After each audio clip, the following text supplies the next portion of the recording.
Alors, donc trois choses en fait. Le bilan de l'émission d'hier. Chacun a pu se faire un jugement. Ce que je sais, c'est que j'ai regardé les statistiques d'aujourd'hui. Il y a eu, pour le premier débat, 1 700 000 auditeurs, téléspectateurs. Pour le deuxième débat, qui était beaucoup plus tard, il y a eu 570 000 téléspectateurs. C'est-à-dire un tiers de moins. C'est-à-dire que c'est vraiment un scandale démocratique. Il est totalement scandaleux que ce genre de choses fonctionne. Bon, j'ai eu l'occasion de l'exprimer avec vigueur hier. Ça serait à refaire, je le referai tel que je l'ai fait, parce que c'est un scandale. Voilà. Il n'y a rien qui puisse justifier que les huit candidats aient été considérés par toute la presse comme étant les 8 principaux candidats et aient bénéficié de 92% du temps de parole. C'est le pourcentage que j'ai révélé hier à l'heure de cette émission. Selon les calculs de l'Arcom elle-même, 92% du temps de parole pour les 8 premiers candidats. Et les 30 suivants ont dû se partager 8%.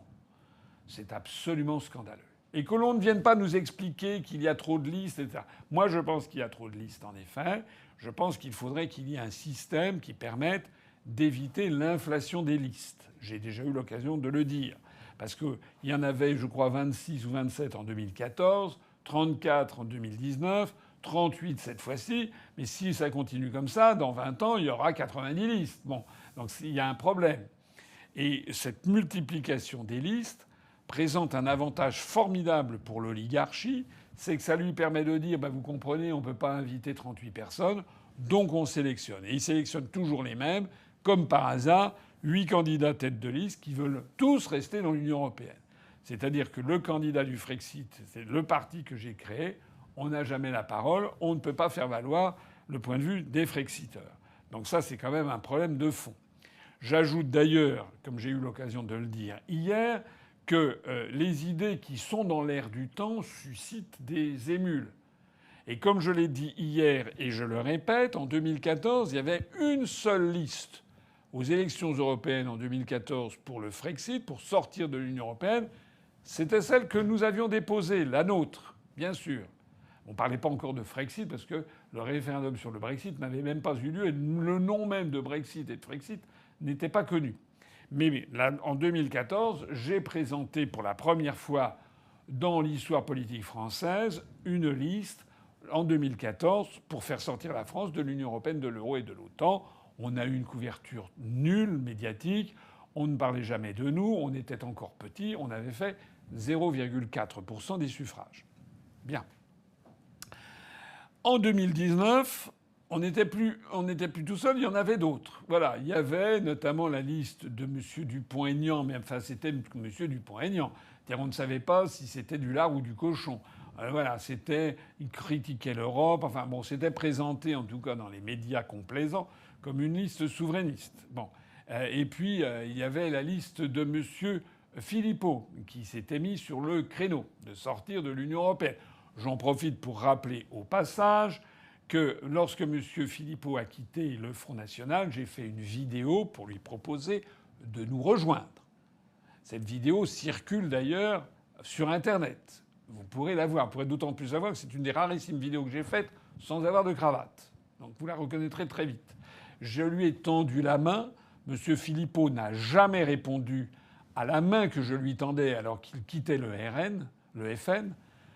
Il n'a jamais répondu. La seule réponse que nous avons eue, qu'on a pris comme une gifle, c'est que quelques mois après, il est allé chez M. Bourdin sur RMC en expliquant qu'il avait créé un parti politique, les Patriotes, qui était le seul à proposer le Frexit.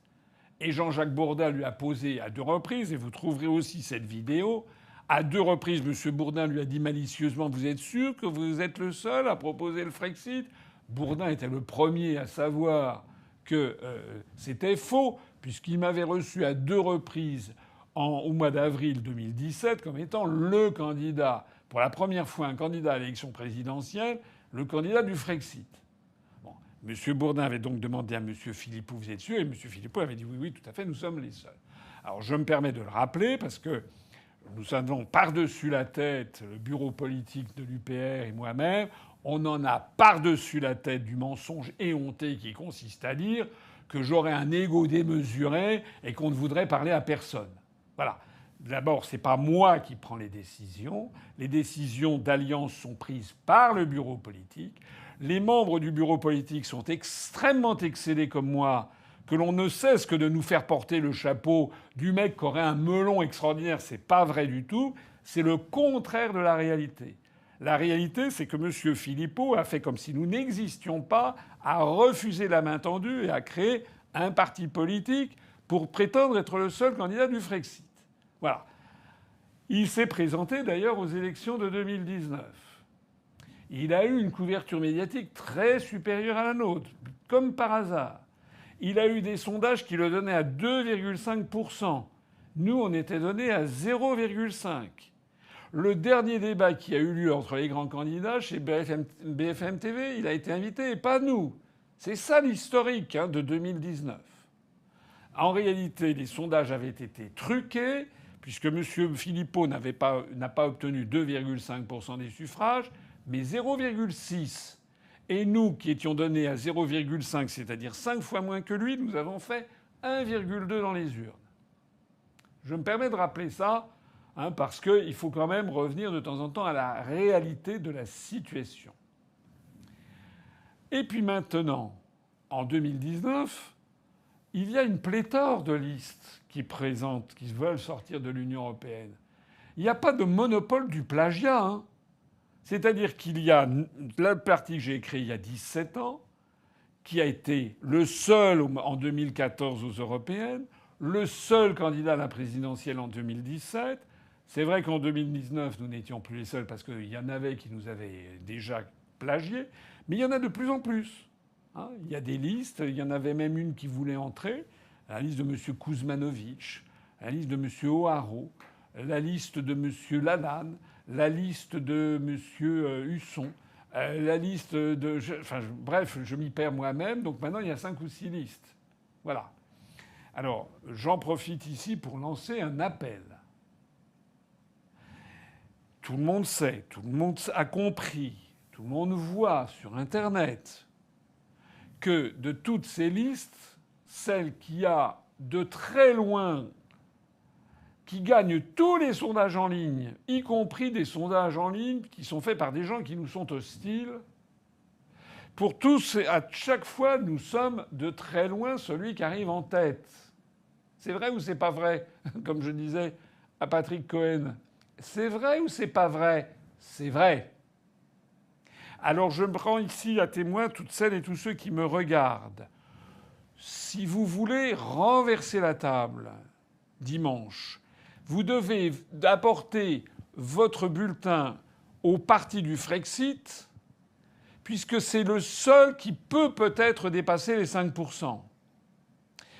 Vous savez que si vous allez égayer vos votes sur des listes qui d'ailleurs sont apparues comme des champignons après la pluie, y compris d'ailleurs une 38e liste collée au dernier moment par un miracle du Conseil d'État, qui elle aussi propose la sortie de l'UE, eh bien évidemment il y aura un éparpillement des voix qui risque de nous faire manquer les 5%. Je rappelle qu'il n'y a pas 2 listes. Il y a toute une série d'autres listes. Voilà. Et que nous sommes la seule liste, non seulement la plus ancienne, celle qui a fait le meilleur score électoral en 2019, la liste du Frexit, mais également la seule située au-dessus du clivage droite-gauche. Et donc les listes qui veulent nous entraîner vers la droite, ou les listes qui veulent nous entraîner vers la gauche, voire vers l'extrême gauche, puisque j'ai vu qu'il y a une liste des communistes pour sortir de l'UE et de l'euro et de l'OTAN. J'ai vu d'ailleurs qu'il, ça y est, ils commencent à avoir des affiches. Je me demande qui est-ce qui paye. Mais tout ça, ce sont des procédés d'éparpillement. Donc le résultat qui risquerait d'arriver, c'est que si vous continuez, toutes les personnes qui m'écoutent, en se disant « Oui, mais moi je voudrais un Frexit qui soit rouge à poil bleu. Moi je voudrais un Frexit avec quelqu'un qui soit comme ci ou comme ça. Ah oui, mais Asselineau, il a un ego démesuré. » On ne sait pas pourquoi j'ai un ego démesuré d'ailleurs. Lorsque M. Philippot décide qu'il crée un parti politique pour être qui est le seul candidat du Frexit, il a 20 ans de moins que moi, il a aucunement l'expérience professionnelle que j'ai. Il a quoi, lui? Il a l'ego de Sœur Emmanuel, c'est ça? Non, non. Les responsables politiques qui sont à la tête d'un parti politique, eh bien, ils défendent leurs intérêts, et je défends les intérêts du mouvement politique que j'ai créé. Et toutes les personnes qui me connaissent savent parfaitement que je suis quelqu'un d'extrêmement abordable, avec qui on peut discuter le coup. D'ailleurs, tous les gens qui sont venus dans des réunions publiques où là aussi nous avons eu des réunions publiques géantes qu'aucune autre liste n'a pu concurrencer, sont là pour en témoigner. Donc je voulais lancer cet appel. J'en profite de cette question pour le dire. Alors, maintenant, rappelez-moi la fin de la question. Et sur la visite des représentants de l'OSCE. Alors, la visite oui, terminons donc le débat d'hier. C'est un débat, j'aurais préféré qu'il durât plus longtemps parce que malheureusement, on est contraint par le temps.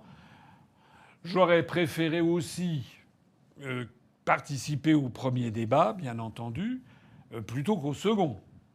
Et j'avoue que je reconnais que la cause animale est une cause sympathique. Bon. J'ai vu que malheureusement, contrairement à ce que je croyais, on peut continuer à faire des affiches avec un petit animal. Ce que Mme Hélène Touy fait en mettant un petit chat. Mais ça aussi, Mme Touy, tout le monde sait qu'elle n'aura pas 5%. Ça veut dire que ce sont des votes qui vont être gelés, neutralisés. Voilà. Et donc, moi, si c'était à refaire, est-ce que j'aurais mis Pollux? Pollux, c'est mon chat, c'est le chat de ma famille. Voilà, il est très mignon, mais peut-être que j'aurais dû le mettre. Qu'est-ce que c'est que ces histoires? J'ai été quand même profondément scandalisé au fond de moi-même. On parle de la guerre et de la paix. On parle d'un risque de guerre avec la première puissance nucléaire mondiale. On parle d'un risque de troisième guerre mondiale. On parle d'un risque de disparition de la France comme État. La fin de l'histoire de France. On parle d'un possible effondrement de notre niveau de vie. D'une explosion de la dette.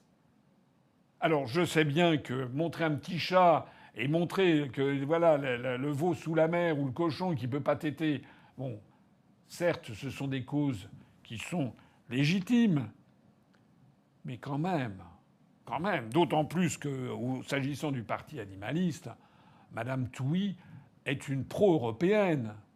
C'est vraiment se moquer du monde. Parce que d'où viennent les fermes de 1000 vaches, d'où vient le malaise animal, etc., ça vient pas, en règle générale, des animaux domestiques. C'est essentiellement des animaux qui sont l'élevage du big business agricole. En attendant, la conclusion que je tire de la réunion d'hier, des deux débats, c'est qu'il y a quelque chose qui a été notable, et d'ailleurs noté par un certain nombre d'observateurs, en particulier par Pascal Praud sur CNews, qui ce matin, paraît-il, a dit que finalement il regrettait de n'avoir invité que toujours les mêmes, parce que en fait toutes les personnes qui ont assisté au débat ont trouvé que le deuxième débat était plus intéressant que le premier. Et il y a quelque chose sur lequel je voudrais attirer votre attention. C'est que le premier débat, à la seule exception de M. Glucksmann, qui a 44 ans, tous les autres avaient moins de 40 ans. Avec Bardella ou Desfontaines qui ont 28 ans, et avec les autres qui ont dans les 34 ans, 35 ans, 36 ans, 38 ans. C'est-à-dire ce que j'ai fait, j'ai fait une vidéo spécialement sur le sujet, c'est-à-dire des responsables politiques qui ont très peu d'expérience et qui se sont livrés à des chicayas incroyables pendant ce premier débat. C'était d'ailleurs jamais que le 6e ou 7e qu'ils faisaient tous ensemble, et où ils ont passé leur temps à proposer des choses qui ne sont pas applicables dans le cadre des traités. Lorsque je vois par exemple M. Desfontaines, le communiste, qui vient nous expliquer qu'il faut rester dans l'Union européenne, dans l'euro, mais que lui, il se fait fort de supprimer la libre circulation des mouvements de capitaux, je dis que M. Desfontaines se moque des gens se moque de ses électeurs. C'est pas bien. Il table sur leur méconnaissance de la situation. Parce que ce que dit M. Desfontaines est absolument inapplicable. Ça s'attaque de front à l'article 63 du traité sur le fonctionnement de l'Union européenne qui impose la libre circulation des mouvements de capitaux. Donc M. Desfontaines se moque du monde. Il propose quelque chose qui n'aura pas lieu, qui ne peut pas avoir lieu, parce que pour que ça ait lieu, il faudrait que les 27 gouvernements, puis les 27 parlements nationaux soient d'accord pour revenir sur la libre circulation des mouvements de capitaux, ce qui est totalement exclu, puisque déjà vous aurez Malte, le Luxembourg, Chypre, et puis la grande majorité des États du Nord et de l'Est de l'Europe qui diront non. Donc M. Desfontaines se moque de vous. Il vous fait des promesses qu'il ne pourra pas tenir, et le pire, c'est qu'il le sait. Il n'y a pas que M. Desfontaines, ils sont tous de même acabit. Je vois par exemple M. Bardella qui est revenu sur l'idée de réserver l'espace Schengen à la libre circulation aux seuls ressortissants européens. Ça veut dire que si l'on comprend M. Bardella, il ne remet pas en cause l'Union européenne ni l'espace Schengen, mais il dit que la libre circulation, ça sera par exemple, je ne sais pas moi, un Mexicain qui réside au Danemark n'aura pas le droit d'entrer en Allemagne et en France. Il lui faudra des papiers. Alors qu'un Chypriote, un Slovène, un Portugais, un Autrichien ou bien un Croate qui vivent au Danemark, eux ont la libre circulation, puisqu'ils sont ressortissants de pays membres de l'Union européenne. Mais cette idée de M. Bardella, elle est aussi inapplicable que la promesse de M. Desfontaines sur la libre circulation des mouvements de capitaux, puisque ça heurte de front l'article 67 du traité sur le fonctionnement de l'Union européenne qui précise que l'Union européenne veille à l'absence de contrôle aux frontières intérieures. Vous le savez d'ailleurs parfaitement. Il suffit de prendre votre voiture si vous allez à Lille pour aller en Belgique, pour aller à Gand par exemple, ou si vous êtes à Nice pour aller à Vintimille, ou si vous êtes à Hendaye pour aller à Saint-Sébastien en Espagne, les guérites, les bâtiments qui jadis permettaient de contrôler les passages aux frontières ont été rasés. Il n'y a plus rien. Ça veut dire que pour que le système de M. Bardella, qui a été repris, j'ai vu, par Madame Marion Maréchal, puisse fonctionner, il faudrait déjà rétablir des bâtiments aux frontières, mais il faudrait surtout obtenir la réforme des traités européens, je l'ai dit, c'est-à-dire 27 signatures de gouvernement, 27 parlements nationaux. Voilà. Donc, lors de ce premier débat, c'était des mensonges, du début à la fin. Dans le deuxième débat, j'estime avoir contribué à donner à ce débat une plus grande hauteur de vue, notamment en posant les vrais enjeux. Et je me permets de signaler que la moyenne d'âge du deuxième débat était nettement supérieure, puisque finalement, la personne la plus jeune du deuxième débat, c'était, je crois, Madame Touy, qui, je crois, a 40 ans, c'est-à-dire qu'avait à peu près la plus jeune du deuxième débat avait l'âge à peu près du plus âgé du premier débat. Voilà. En attendant, dans le deuxième débat, on a eu affaire à des personnes qui étaient plus posées. On sait, en gros, on ne s'est pas trop marché sur les pieds les uns des autres, on s'est à peu près respecté. Et le deuxième débat, il me semble, a eu plus de tenue. En tout cas, je suis satisfait de maigres quelques minutes. J'ai parlé 8 minutes et 5 secondes au total, ce qui n'est pas beaucoup. On m'a un peu coupé à la fin. Je crois avoir été celui qui a bénéficié de moins de secondes. Mais enfin, globalement, j'ai fait passer le message. Alors, la fin de cette question, ce qui concerne donc à rallonge, l'OSCE, ça c'est tout à fait autre chose. J'ai reçu cet après-midi même, il vous suffit d'aller sur mon compte Twitter où j'ai publié la photo, j'ai reçu 3 personnes, une Française qui coordonnait la venue de 2 observatrices de l'OSCE, qui s'appellent respectivement Madame, je dis ça parce qu'elles m'ont donné leur carte de visite, d'ailleurs que l'on peut montrer si vous avez en plus grand, vous faites un zoom, vous verrez bien que c'est l'OSCE et qu'il s'agit d'une mission sur les élections européennes de 2024. Et donc il s'agit d'une dame qui est de nationalité serbe, ça n'est pas dans l'Union européenne. Voilà, elle s'appelle Jelena Stefanovic, elle est analyste régionale et donc c'est une mission spéciale pour le Parlement européen, les élections européennes de 2024. Et puis elle était accompagnée par madame Olga Svepechova-Blatakova, qui elle était de nationalité tchèque. Voilà. Alors je les ai reçus pendant 1h30 et j'ai eu l'occasion de leur expliquer comment ça fonctionnait ou comment ça ne fonctionnait pas en France. Voilà. Je ne vais pas rentrer dans les détails parce que c'est confidentiel. Elles vont faire une mission.